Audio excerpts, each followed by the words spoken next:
Okay,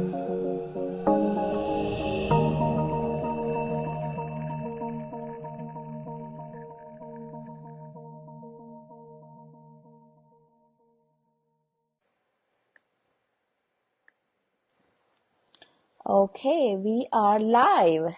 Hey guys, hi, this is Cosmic Moon coming live from Maryland. And today we are going to meet an amazing multidimensional being. And those of you who don't know me and who are just watching me for the first time, my name is Cosmic Moon. I'm a spiritual empowerment coach. I work with women all over the world to break through their limitations and teach uh, to create, to manifest their reality by using powerful spiritual tools. And today is a very special day. I'm very excited right now because we are gonna discuss with Christina about all about multidimensional beings, all about awakening, all about empowerment. So this is truly one of my favorite topics, and just to give a little background, I was awakened few years back, and I was going through this process of discovering myself and exploring my own boundaries. And in this process, I've met many amazing women, many amazing people where I've learned a lot of stuff. And recently, I was very drawn to this lady on Facebook. I just saw one video, maybe like 2 seconds or 10 seconds, that's it. And I was completely drawn to watch the whole 1 hour video. And it started all about multidimensional beings. And so today we are gonna see her, talk to her, and learn all about how to be a multidimensional being, how you empower yourself coming out of from this suppressions, coming out of this lower vibrations, and really manifesting your reality, because that is a topic that I am very passionate about and I teach in my programs. So let's bring Christina. And before I do, I just want to give a um, quick introduction about her. So, Christina Schwind is a multidimensional accelerator. She assists people with their soul's evolution by deepening their personal empowerment and expanding their awareness to the multidimensional lenses with the physical body. She has a unique and thorough approach to activating and enhancing intuitive perceptions. In the late 90s, she began her journey with Indigenous record keeper Barbara Hanclough, and she's one of my favorite author, written Alchemy of the Nine Dimensions. Definitely read that if you didn't.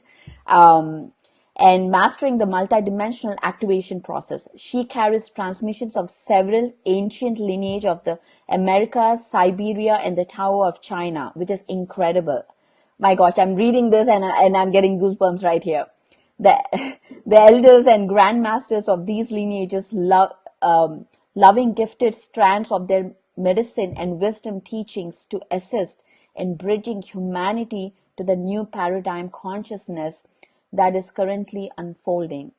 I mean, this introduction is super, super mind blowing, and let's bring her on. And I'm just gonna switch my video here. Hey, Christina. Hi. Hi, Pari. Hi. Hi. Hi. So lovely to have you here. And Thank you. Thank you and for having me. and with such a short notice, she said yes, and here she is to talk to all of us, Mhm. and really give us her wisdom. So Yes, I think it was serendipitous. Serendipitous. You caught me right in between a project and leaving town, so it's meant to well, be. yes, that's how multidimension beings work, right? Indeed. Mhm. So, so just for everybody watching, just a couple of words of who you are. I know we talked about this, but what is who is multidimensional being? What does that mean? Yes, this is yes, a big important question to answer. So, number one, I have to say that all humans with DNA, with human DNA, have the potential of being a multidimensional being. Okay. What's the difference between an awakened multidimensional and a non-awakened multidimensional is that we're aware of ourselves on all these levels going out to what I call the galactic mind. So that means we're fully engaged with who we are as an infinite being in this biosuit, and we also are have access to other levels of existence that inform our existence, like this. And we are, those perspectives are informing our actions, our words, our walk in life, like this. Like a multidimensional that is not awoke, a human that is not awoke to those levels, they're more walking through just the reality of who they think they are as a human being without any awareness of those other levels, like this. So it's not a conscious participation. So that means most of their manifestation, most of their work that they're doing that's creating the reality, they're not even aware of that part of themselves. That's like, you see, there's Right. a bit of a difference in a as far as a freedom way for multidimensionals, because Right. we're aware of the nesting dolls that are creating our reality that we're walking through. Right. So how do we get awakened? Like, does it happen in steps or it just happens at once? How does that happen? Yeah, right. Well, I've worked with multidimensionals all around the world, and they all have very unique to them stories, but the pretty much the theme goes like you reach a place in your life where all of a sudden what was is no longer, and you're faced with now what, Right. like this. And it could be in the form of like a life altering experience, like your life falls apart, or an illness, or something explosive and amazing happening. It doesn't matter. It's just when it's time, and you are saying yes to it. And next thing you know, reality is just very different. You need to walk differently, and it's a process to figure out how to walk that different, walk in that different life. Everybody can wake up. Not everybody does. That's the thing, because we have these crackings that come into our life that crack us open, right? Wide open. And if we're not willing to change the way we be, who we think we are right here and how we work, then that's just going to heal over, and we're just going to be going back to being in our egg again, in our shell. Okay. Right. But those that see that opportunity on a deep, on a like an instinct kind of level, we say yes to changing the way we be, and then life really starts rocking in a new direction. That's exciting. Right. And I believe that's where you help people who are awakening and who are, and I know I saw in your group, you talk about you help people who are wave showers, who are star seeds. Can you explain what are they? Because I don't think not many of us know what exactly those words mean. Yes. Okay. So way showers and star seeds, that's like my umbrella for describing indigos, rainbow children, crystal children, these different spectrum souls that are coming, that are imbuing and incarnating right now. So I just kind of put that in a umbrella. Star seeds, perhaps implying more of those in the beginning of their awakening journey, and way showers, touching base with those who have been on their journey for maybe decades. They both are in the scheme of whom benefits from my work. So Right. Okay. Okay. Thank you for explaining that. So now I really want to jump deep in, just break the ice. So we come here onto the earth from different planets, from different civilizations. mhm. And how, just can you explain about that? Like, what is happening? Like, how is this? Um, this is a question I always had, right? So when we come from different civilizations, that and we hear talking about bloodlines, and then how does law of karma, how does the recycling, the reincarnation cycle work with all of that together? Just to get a perspective about it. Mhm. Wow, this is a big Pandora's box you're opening here. Okay, so let's step back a little bit and go to the original beings that were imbuing the human DNA. Mm-hmm. Okay, the original human DNA was meant to accommodate angelic beings. incarnating in 3D. Okay, and this is long time ago. Vedic records maybe goes back 250,000 years. There's other star records that indicate perhaps much longer than that, like maybe millions of years, like this. But either way, that the numbers don't matter. The intention was that the dream of the earth was here to occupy, to be a host for this genome that was being incarnated, imbued by angelic beings.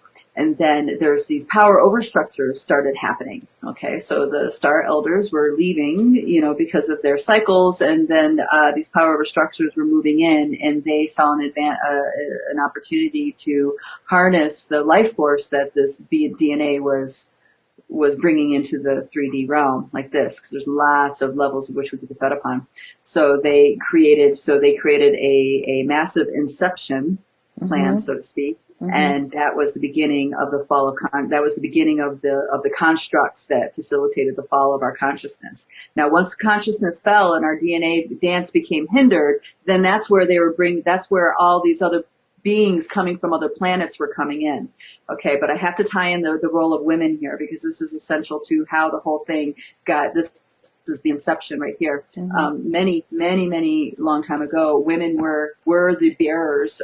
Our domain was birthing life into the collective of this planet, and we decided who got to participate in the spiritual evolution of this plane. Okay, and this is actually stories that come from Barbara's ancient teachings about the times before the moon. And women, women menstruated only 4 times a year, and we were in charge of deciding it through ecstatic sexual experiences what souls got the privilege to incarnate here. But then there was this inception thing happening, and eventually the moon was brought in, and when that came into the realms of the consciousness grids of the planet and the solar ring, that took away our providence of deciding what souls get to be here. We no longer had command of the reproductive cycle, and our children were no longer our children, so to speak. You know, they were for other purposes other than what our heart and what the dream of the mother was. So the inception goes very, very deep. So that's where you get all these other beings that have been brought here, or are refugees of here, to here, like this, from other planets, other solar rings, other star systems, all this stuff. There's a lot of people that feel like this is not their home, like they did not willingly come here, like this. Okay, and this is this is a piece that a lot of people, multidimensionals, need to have unwound so they can finally really own and live here, like truly embrace their biosuit and their existence on this planet. And part of how I help facilitate that is to them help people get reacquainted with the songs, with the true dream of the mother, of the Pachamama. This is ancient indigenous teachings. It's like the original intention for her creation, her original intention for her saying yes to having life on this planet was to house spiritual evolution for divine beings that were, that had that in their right. Like this. So it's like the dreams wove together, and we were creating things like this. Now the power over dynamic created disharmonic, and that's where people get really lost, because it's like, where's the heartbeat of the mother? People don't have that in their teachings or in everyday life even. It's like the people are cursed to reap thistles and thorns from the earth in their mythology. Very many of them, a lot of the Christian circles anyway. So it's like the inception goes so deep, and it has gave us mythos that makes us rejected, and it just further feeds our separation, like this.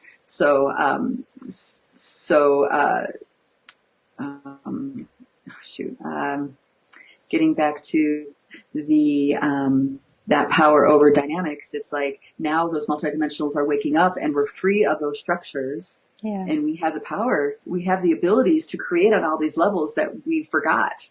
Okay, so the multidimensionals that are having their reintegration process, that have been here from the beginning, will have a feeling of being an angelic being, remembering themselves. This is that phenomenon. A lot of people feel like they're archangels or angels like this. It's because they were of that group of the original beings. Now the ones that came from other planets, they are learning to let go of the home planet and embrace this one, so they can feel home So when they do have command of themselves after they leave this biosuit, they can choose where they go. They don't have to stay here, or they could stay here. It's a freedom of choice. You're no longer trapped in the incarnational cycle to keep being reborn over again in a soul level belief capture. Because that's what happens. It's like it's a soul, a group soul family intention. It's a soul family mission, you know, or belief system or construct. And we transcend that. Multidimensionals transcend all soul groups. You transcend home planets. You transcend home star systems. You really liberate your identity on so many levels that you transcend karma. There's no karma. Right. And that's a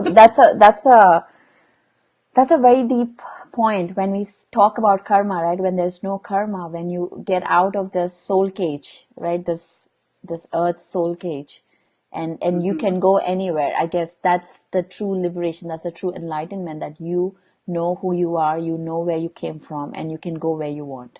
Is that? Yes.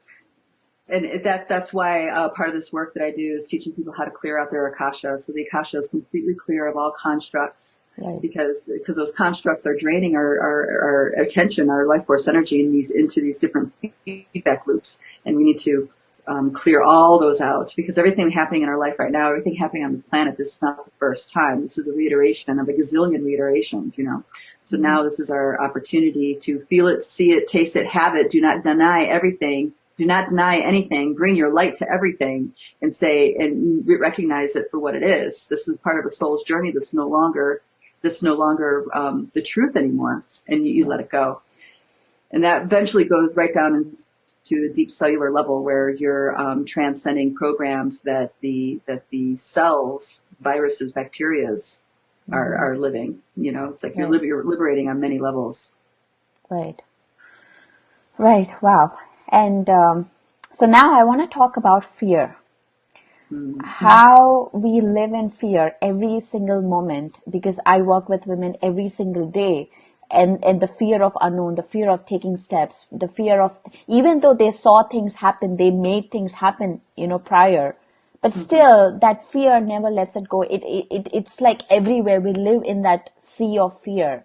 What are the effect? Where is it truly coming from? There's lots of sources, because fear has been a mechanism of control implemented on this planet for a very long time. So it comes from many directions. In general, I encourage people to, whatever they're most terrified to do, go do that. Go do that today. You know, so you can kind of realize that there is life after fear. There is life after that. Okay. So you start retraining yourself to create a different relationship, a different possibility in relationship to fear. So there's that step.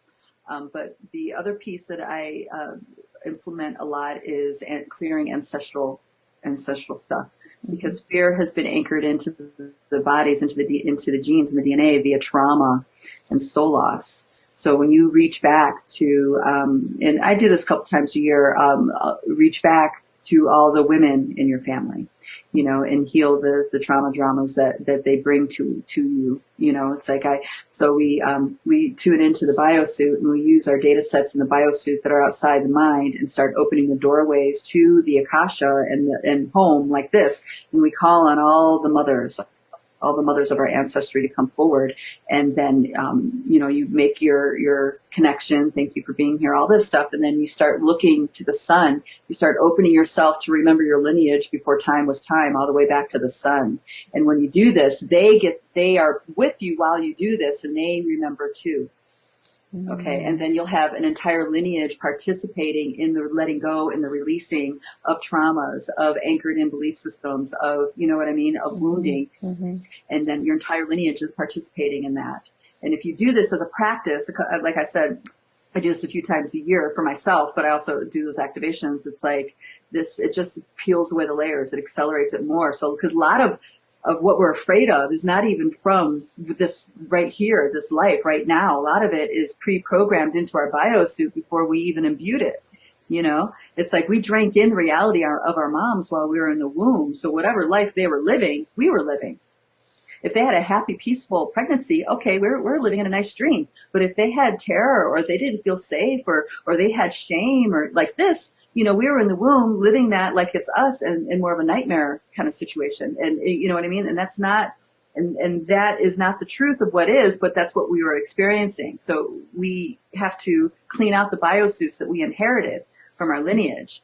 And that really accelerates the releasing in a huge way, because a lot of things are, like I said, are belief systems of our parents or grandparents. A great one would be that you're not a valid partner unless unless you're giving children, or you're not a valid partner unless you are being satisfying your partner in certain ways. You know what I mean? You're not satisfying them, therefore you're not a valid partner. And it's like, now, isn't that a mind trip? Now, how many women are raising their hands saying, yeah, I live that?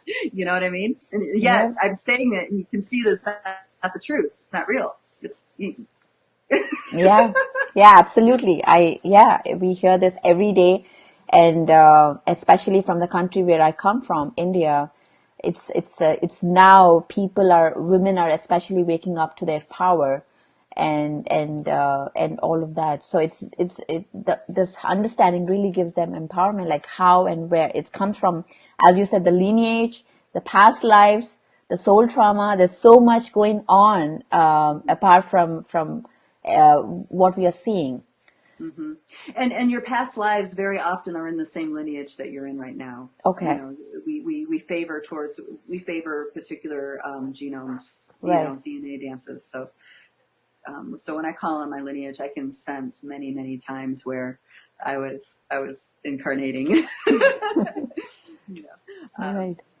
I laugh because it used to be a place of bitterness for me, but now it's like it's much more humorous. I see the poetry in it now. Yes. Wonderful. So you talked about mind control. What are the other ways that is happening right now? Mm-hmm. Okay, we're susceptible to mind. All right, mind control happens on many layers. First, we have to look at what makes us susceptible to mind control.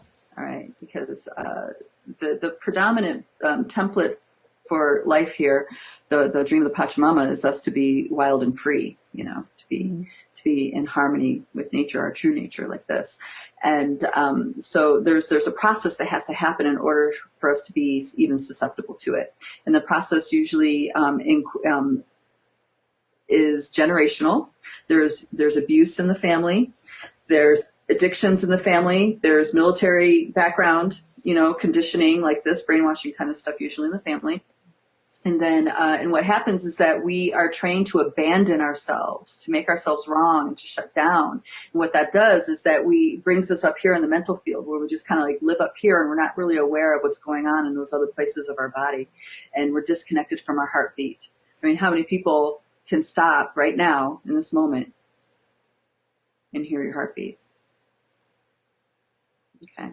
It's normal to be able to hear it, to feel it, if you're in your body, but most people can't feel it. I mean, most people have a struggle to listen to their pulse like this. And it's because this much of your energy, this much of your awareness is lifted from the biosuit. So once you're up here, then you're susceptible. You're ripe. You're ripe for subliminal suggestions. You're ripe for, all the different technologies that are applied. TV is a great programming mechanism, stuff like this. But when you are in your heart, when you are in your body, and you can feel the pulsing of your body like this, that pulsing is louder than the mind control frequencies, and it just, it's like a fly, just kind of flick it. It doesn't affect you.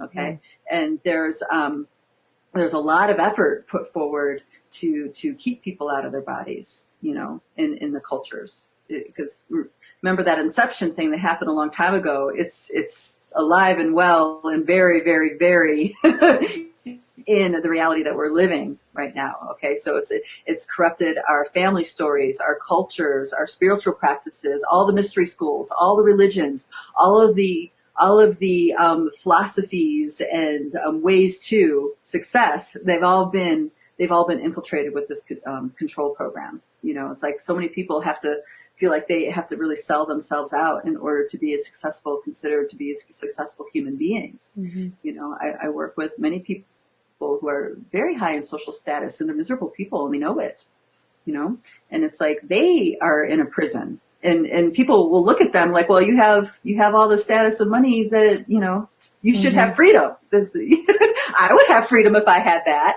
right? This is what the other people are saying that don't have that, but it's always, you know, that's part of the mind manipulation. It's like people value material, and that creates status, when really it's about your being right here.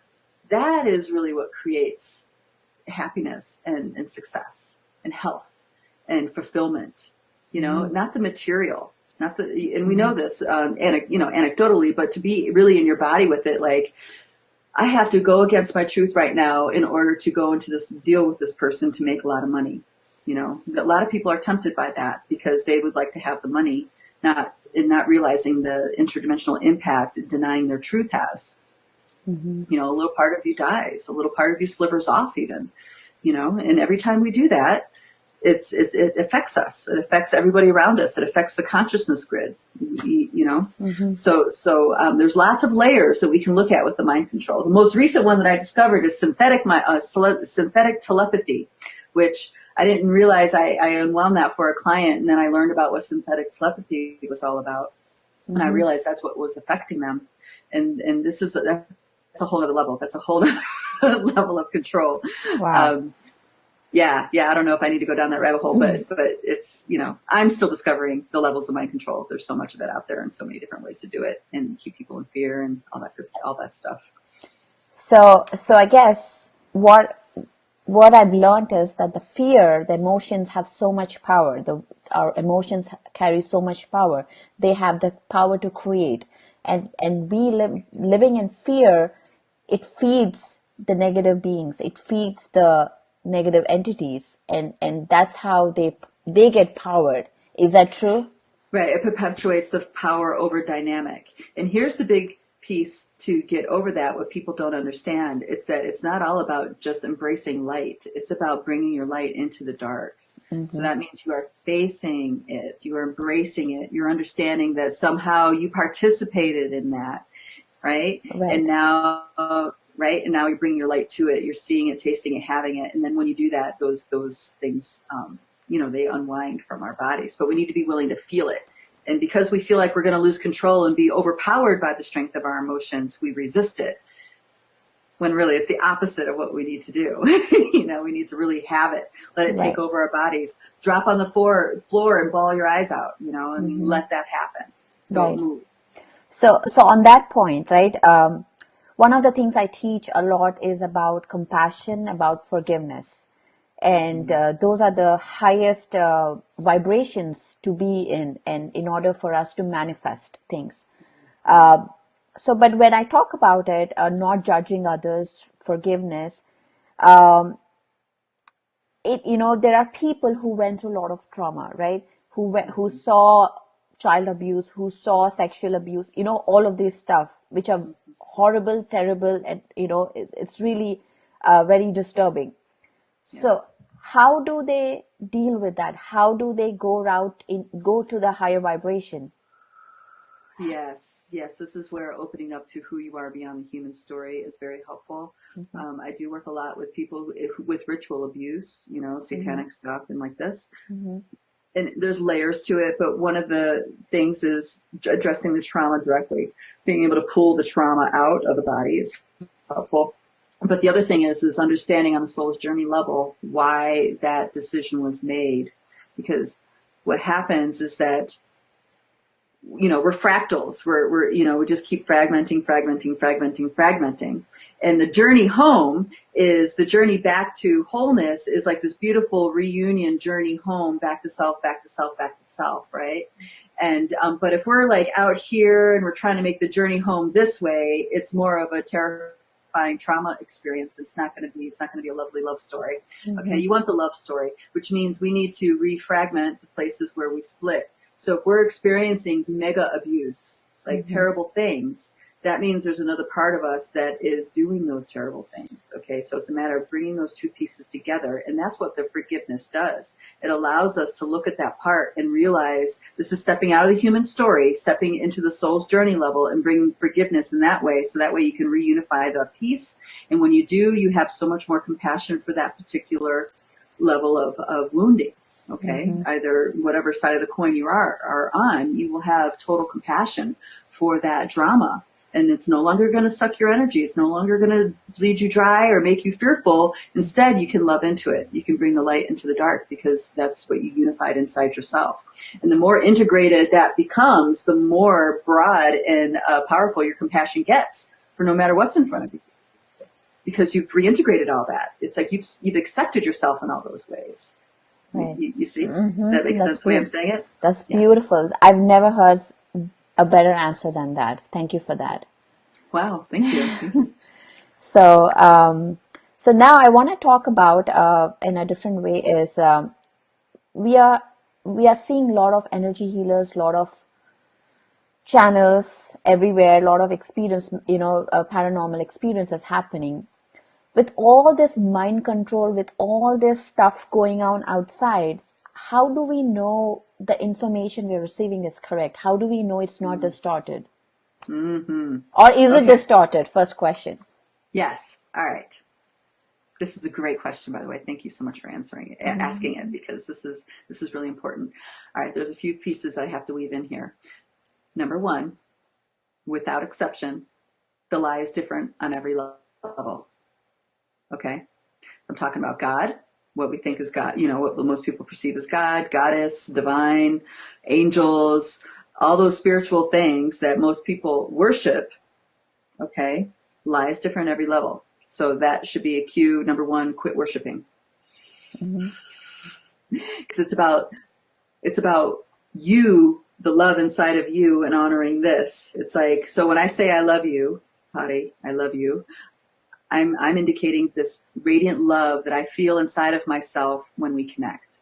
Okay. It's not that I love you and I'm pushing my energy and I'm sliming you with my love, which is how most people do it. Okay. They do the same thing with the perception of deity.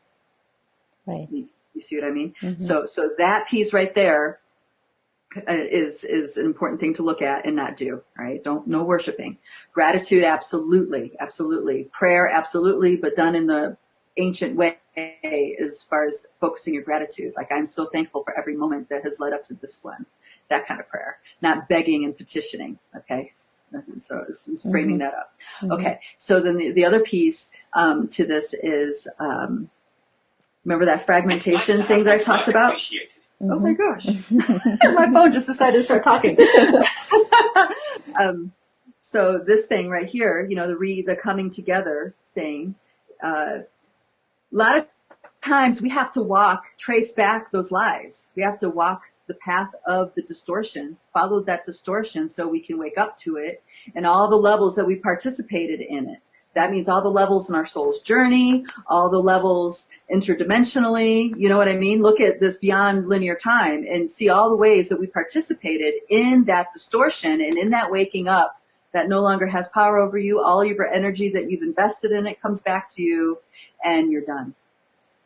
So there's only one path to the real truth, no such thing. It's really about tracing yourself back through your soul's journey, tracing yourself back to, all those fragmentation moments until you're whole. So the compass that you use for this is your heart space, your courageousness to show up space. You see what I mean? It's like when I began early in my journey, I had an aversion to shamanism, which is hilarious now, but back then I had an aversion to shamanism. And instead, the closest thing that I can find that was, anywhere near to what I was interested in was witchcraft, right? So I looked into witchcraft, and I had to do that because I had to look at all the distortions. And every group that I got into, I was like, wow, this is like really twisted, like totally messed up, until eventually I got into this coven where I said something. Of course I said something, and it didn't go well. And Long story short, I'm no longer in that group, but I had to also diffuse all the psychic attacks. You know, I had like a full on coven focusing psychically attacking me. It's like, I could have played victim. Yeah, I could have, but there's something inside of me that would not let me do that and own every last piece. And I had to go and look at how I wronged each of those souls throughout my soul's journey and beyond. You know, that's how I diffused it all. And then once I went one by one to each one and diffused why that dynamic was even there in the first place, outside of the here and now, but back here, then it was completely fine. It was done. Right. No more attack, no more. I was done with those delusions, with that distortion, and then I can get on my real path. You know, my real path. You know, the next step, the next level up path, like this. So it's like, just because you're on a path and there's lies involved, it's not about the path. It's about, you need to recognize this. You need to be empowered by your ability to discern, because you are the only one who's looking at the sun when you pass through the eye. There's no spirit guides. You know what I mean? There's no angels. There's no deities. It's you and you alone. And you have to trust yourself 100%. And that's only going to happen if you find yourself in those situations and wake up, wake up, wake up, wake up, wake up. You see what I mean? Right. So hopefully that relieves the pressure of having to get it right. Right. And another question along with in the same topic is, as you talked about the different layers of truth that we are going to see at each level. So I've encountered many people in my life, throughout my life, where they see the truth and they believe that is the truth and they stop there. Yeah. Yes. And yes. Yeah. So what do you say to that? That speaks to our how uncomfortable we are with the unknown. Okay. So, and this happens to a lot of light workers, and this happens to a lot of multidimensionals. And this is kind of like the last layer they need to bust through. So let's take like Akashic Records as an example, because that's a really powerful level to work at. And a lot of people have been opened up because of that. And here's the Akashic field, and you learned how all your little workings, all the little methods that you have, right? And you're seeing your life change, your clients see your life change, or your friends or whatever. So you're like, this is it. This is the real deal. And you full on believe it, right? Okay. Mm-hmm. But then little events will happen, and these little things will start poking in and pushing up against that belief system. Okay. It could be an illness. It could be a tragedy. It could be just an annoying person in your life. It doesn't matter. It's just they're dropping in. And most people, because they rather validate what they know and have that security, they're going to say no. They're not going to let that cracking open happen. But those courageous ones that be like, wait a minute, there's a curiosity in there. Like, wait a minute, this is just triggering me beyond all get out. There's something about that, and then you'll start to loosen up and be, and then once you open up to that other level, you'll realize this was just a belief construct that, yeah, I worked. And it created healing and it created change, but it's still a construct, a belief construct, and then it'll fall away, and then you'll open up to the next level. And that's surfing the unknown. And this is the piece that has to get handled eventually as a multidimensional, is that the unknown is where it's at, because that's the only way you can really be present 100% from moment to moment to moment. You know what I mean? Right. It's like because who knows what's going to happen? Who knows what's going to pop up? Who knows? And at first it's terrifying, right? Because we're used to security and safety, but eventually it turns into this amazing fun game, because usually the unknown is bringing one serendipitous miracle after another, and it's okay. I'm better off not being in control. Right. So I know what I want. I know what my intentions are, but how it manifests, I'm open. Right. So it's very important for us to, especially the spiritual people who are exploring their consciousness, who are exploring other levels, to be open and to be receiving every different truth or every different belief. Right? Do you say that? Yes. It's it's another level of trusting yourself. Right. It's right. And ultimately, all belief systems are an excuse not to be present. Mm-hmm. with certain data sets, and what I tell people is that if it's the truth on all these levels of who you are, from the center of the Milky Way galaxy to the core of the earth, if it's the truth, it does not need you. It does not need a human belief to be truth. Mm-hmm. Like this, so yes, letting everybody off the hook there. Yes. Wow, it's already 53 minutes. So I want to ask you about very specific about, we teach meditation. I want your take on meditation, your take on vegetarianism. This is a very taboo topic to talk about in mainstream. So I want to ask you those questions. What are your take and about pyramids? So these are the three things that we, as Pyramid Spiritual Society, teach to the whole world, bring to the whole world. Yeah. What do you think? What is the importance, or where does it stand in present time? Yeah. Oh my gosh. Okay. Number one, the vegetarian thing, the vegan thing. This is important because this is us in here and now counteracting programming. Mm-hmm. Okay. Because, all right, I went to school for animal husbandry. You probably don't know that. I don't talk about that much, but each industry that I worked in, animal husbandry is large farm animals for food usually. Mm-hmm. Each industry, I was like, I couldn't believe that this was an industry, like industrial pig farming and stuff like this. It was like, I was so appalled. I was like, I'm never going to eat a piece of pork again, and I'm like 19 going through each course, and I end up dropping out because I was like, I'm not going to eat anything again. I'm not going to be able to go to the grocery store or a restaurant, So, in the broader interdimensional way of looking at this, it's like that suffering is in the food, and we're eating that, and we're programming ourselves with their cells of suffering. So to bring vegetarianism into it is brilliant, because that stops it in the here and now. Like no more programming going into my cells, no more fear, no more torture, no more this, that, mm-hmm. and all that. When it comes to meditation, there's so many different kinds of meditation, and there's so many different works out there. There's no way I can speak to them. I can't speak to them all. I don't even know, probably mm-hmm. like half, mm-hmm. not even. I just know what I've practiced and what I prefer.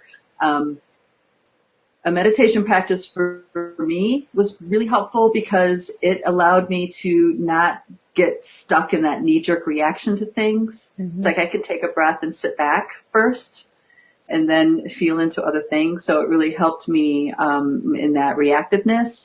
And I also enjoy it because, especially using pranayama breathing, mm-hmm. pranayama meditation, mm-hmm. because it helps me regain control of my endocrine system, my adrenal access and stuff like this. And our adrenals are a really important part to the manipulation process, because that's mm-hmm. the fear, the fight or flight, freeze response. And a lot of people's endocrine systems are, actually everybody's endocrine systems are infiltrated. Mm-hmm. Because of the abuse side of meditation. Some of it is, people in that worship mode and, being fed false bliss, and this is a big piece. It's like, this is why being in your body is so important, because when you're using meditation to bring you in heighten your awareness and bring you in your body, it's an empowering thing. But when people use their meditation to escape into bliss, then they're food. They're in an astral milk house and being fed mm-hmm. upon. Okay, I know this is really kind of shocking what I'm saying, but no. This is interesting. I want to talk more about this in another session, but I think this is something that not many people know. In fact, most of the people don't know what's happening. Yes. Well, I have a story about this. A dear friend of mine. She's a shaman, very, very talented shaman. We went to this performance that was in a Zen center. And I resonate with Zen. I resonate with the Tao, and I really resonate with the Eastern traditions and understandings. And so we go to the Zen center, and they halfway through an intermission, they started their like meditation call like this. It's like a gong and a chant like this. They started the meditation call to bring everybody back, to bring everybody back into a meditative state before the next level of performance. And as soon as that call went out, we both felt it, her and I, these doorways, these portals opened, and all of these insects and crustaceans started flooding the place and like climbing up onto people. And like, it was like a full on interdimensional milk house thing going. I was like, whoa, I've never seen anything like that. I was just like so tripped out, and my friend saw it too, and we're just like, okay, yeah, we're not going to come back here, you know. And so it was a matter of, okay, how do I not become food here, you Mm-hmm. know? And how do you not become food? You claim autonomy. You claim total autonomy over your endocrine system, over your nervous system. Like you go system by system of your biosuit, and you claim 100% autonomy, and that's it. There's no exception to that. It's not I only claim autonomy if. It's like I claim autonomy. I claim responsibility 100% of this biosuit, you know, like this. And then that keeps the astral milk house from having penetration, unless there's agreements and karma and all that other stuff. But that's, you know, it's a Wow. journey. Yeah. It's a journey for sure. But so it has its, like I said, every tradition, every religion, every mystery school teaching, it's infiltrated, you know what I mean? So it's a matter of navigating this and understanding that you're going into this to become empowered, not to become a disciple, not to Mm-hmm. become, you know what I mean, become a worshiper. It's so Right. you are an empowered multidimensional being in charge right here. Right. Right. Yes. I think this is I mean, this is so important because when we teach meditation, the first thing that we teach is you create your own reality. Mm-hmm. And that is, you know, be a master, be a light unto yourself. These are the three mottos that we teach. There is no disciple, there's no follower. You become a Mm-hmm. master, you teach meditation, you be the leader. You know, so it's about empowering ourselves. There's nothing outside of us. It's all within us. And, Yes. and we need to just, see our own light and feel our own light. And that's all we are here to do, just to create an experience. And that's what I Mm-hmm. believe. Um, Yes, yes. Yeah, I totally resonate with this. Yes. We're here to create our experience, whatever mhm. that may be. And Right, some people, you know, some people, what do you call it? Some people have a mission that's a burden, and other people are like, they just let themselves be. And who's right, who's wrong? Neither. None of, right, you know what I mean? right, right. And about pyramids, what do you, some light on pyramids, because I want to show you this. This is the pyramid that Sure, sure. uh, we use. So this is how we meditate. We put a pyramid, Oh, cool. Okay. and this is how the whole pyramid spiritual societies meditate. They put a pyramid hat and they Uh-huh. meditate. And it was shown that uh, they can get into meditation. They get into that thoughtless stage much faster with the pyramid. Oh, fascinating. Well, I've never seen that, and I'm so glad to learn about it. I love that it's gold. It's copper. I love it. Oh, it's copper. Hmm. Okay. Okay. Oh, because it's conductive. I get that. Okay. Yes, Yeah. Yeah. yes. It's fascinating. I don't know. I don't know compared to where you guys are at with the pyramid technology. I don't know much. I only know what my visions and what my inner knowing tells me. Mm-hmm. And in my vision, and I'm not the only one that's had this vision, by the way, is that there's healing complexes for humanity all over the place. But in the U.S., there's many healing centers, and we're actually rearranging, just clearing out cellular disturbances and dis-ease in these pyramids with teams of healers. So it's kind of like the medical field and the energy medicine fields come together like this, and we're a team to pull out cancers, but also especially radiation poisoning and other kinds of things like this. And they're done in these complexes where there's pyramids. Mm-hmm. That's, and I've met a few people that have had those same visions, and we don't know, you know, we're like, okay, well, that's there. We'll see what comes to pass. Having been exposed to your work and this coming to the U.S., knowing this is coming to the U.S., I'm like, I'm a little like excited inside, like, oh, is this the beginning? Is this the beginning of what this is to become, of this vision, you know, like this? Mm-hmm. So I'm sorry, I'm excited. You can tell when I get flustered with my words when I'm excited. Anyway, so there's a lot of in a memory sense as far as using pyramids. I remember using pyramids to open people up to the void spaces in their atoms. Okay, open people like this using sound and then using space holding techniques. These are kind of advanced techniques that I'm mentioning here with the space holding. But anyway, so that, and then I also recall singing tones like of someone's soul songs through people's bodies, and then having a interdimensional quantum soul retrieval experience from that. Mm-hmm.